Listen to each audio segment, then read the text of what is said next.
A ver, mucha gente piensa que la ciencia ficción es para evadirse, ¿no? Para escapar del mundo.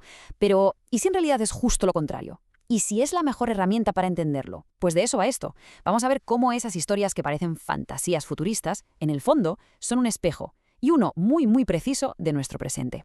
Exacto. Esta es la idea central.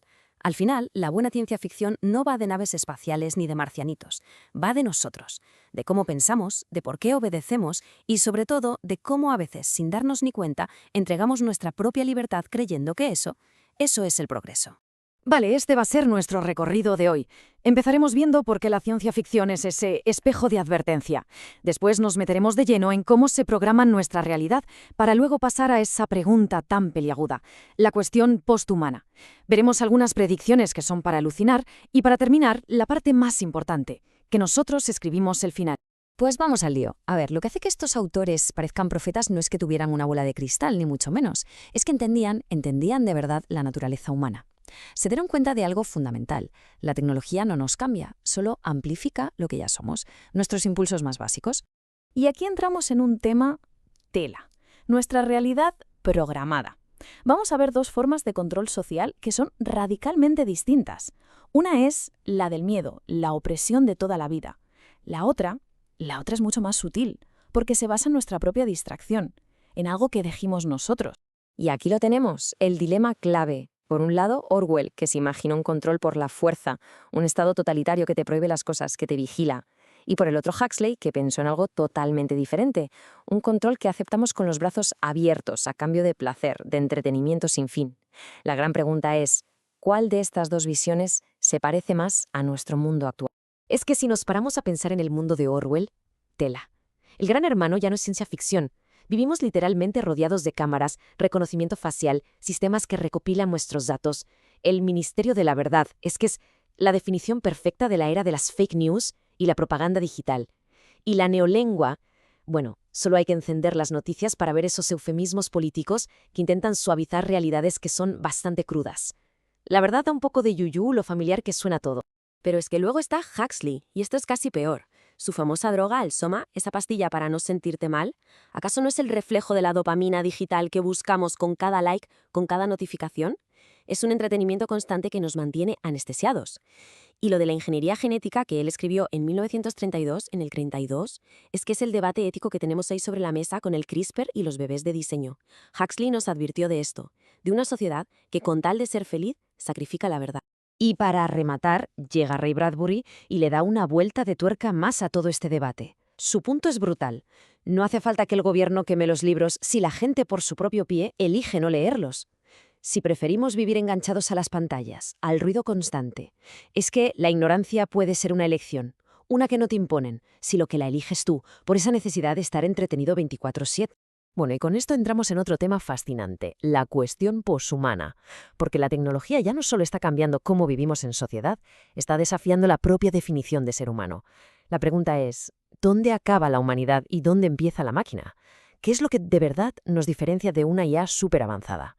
Y claro, al hablar de esto es imposible no pensar en Asimov. Allá por 1950, él nos dio estas tres famosísimas leyes de la robótica. Y ojo, que esto fue el primer intento serio de meterle moral a una máquina. Hoy estas leyes no son un cuento, son literalmente el punto de partida de todos los debates éticos sobre la inteligencia artificial. Desde cómo debe decidir un coche autónomo en un accidente hasta los sesgos de los algoritmos que nos juzgan. Pero claro, Philip K. Dick, el autor en el que se basa Blade Runner, fue un paso más allá. Planteó una pregunta demoledora. En un mundo donde los androides son casi clavados a nosotros, ¿cómo sabemos quién es humano y quién no? ¿Qué nos define? ¿Cuál es ese rasgo que nos hace humanos? Y su respuesta es la empatía. Así de simple y así de profundo. La capacidad de ponernos en el lugar del otro, de sentir compasión. Y aquí es donde todo se conecta de una forma increíble. Pensemos, en ese mundo de Huxley, saturado de placeres fáciles y distracciones, ¿hay sitio para la empatía?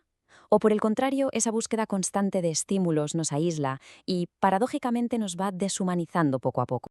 Vale, cambiamos de tercio.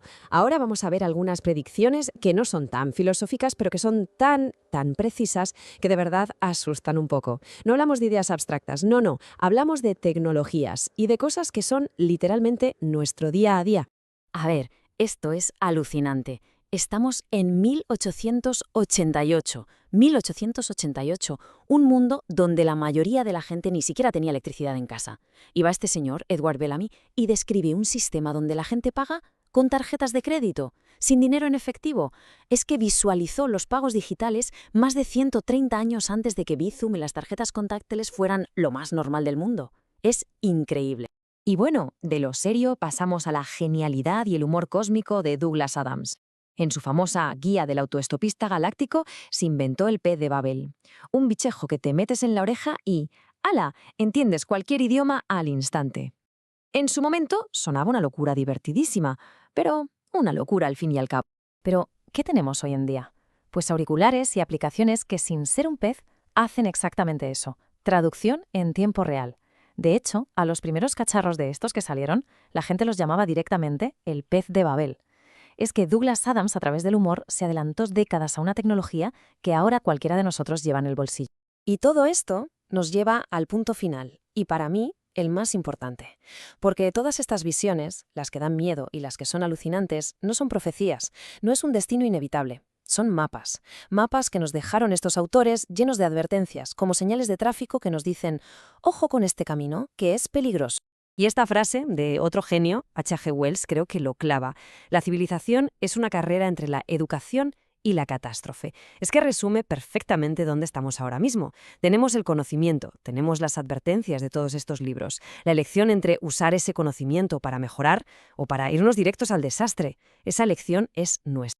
Así que, si nos tenemos que quedar con una sola idea, que sea esta: la ciencia ficción acierta tanto no porque sus autores tuvieran poderes mágicos, es porque eran unos observadores brutales de la condición humana. Entendieron algo clave: la tecnología solo pone un altavoz a lo que ya somos, a nuestros deseos, a nuestros miedos y, sobre todo, a nuestra infinita capacidad para engañarnos a nosotros mismos.